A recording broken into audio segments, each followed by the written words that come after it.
بسم اللہ الرحمن الرحیم۔ السلام علیکم معزز ناظرین و سامعین، زہرا وائس میں خوش آمدید۔ جنات و شیاطین سے بچنے کا 90 نسخہ۔ وہ دعا جسے پڑھنے سے نبی صلی اللہ علیہ وسلم کو تنگ کرنے آنے والا جن منہ کے بل گر پڑا، دن میں ایک مرتبہ ضرور پڑھیں۔ فضیلت: اس دعا کے پڑھنے سے رسول اللہ صلی اللہ علیہ وسلم کو تکلیف پہنچانے کی نیت سے آنے والا جن منہ کے بل گر پڑا۔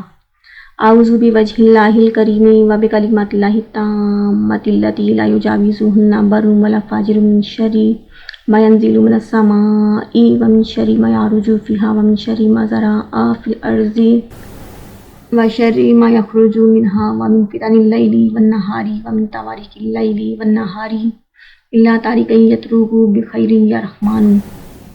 ترجمہ: میں اللہ کریم کی ذات کی اور اللہ کے ان کامل التاثیر کلمات کی پناہ مانگتی ہوں جن کلمات سے آگے نہیں بڑھتا کوئی نیک اور نہ کوئی برا شخص، ان تمام چیزوں کی برائی سے جو آسمان سے اترتی ہیں اور ان تمام چیزوں کی برائی سے جو آسمان میں چڑھتی ہیں اور ان تمام چیزوں کی برائی سے جو زمین میں پھیلی ہیں، ان تمام چیزوں کی برائی سے جو زمین سے نکلتی ہیں، اور رات اور دن کے فتنوں سے اور رات اور دن میں کھٹکھٹانے والوں سے، مگر وہ کھٹکھٹانے والا جو خیر کے ساتھ کھٹکھٹاتا ہو، ایک بے حد مہربان۔ Thanks for watching, please like, share and subscribe.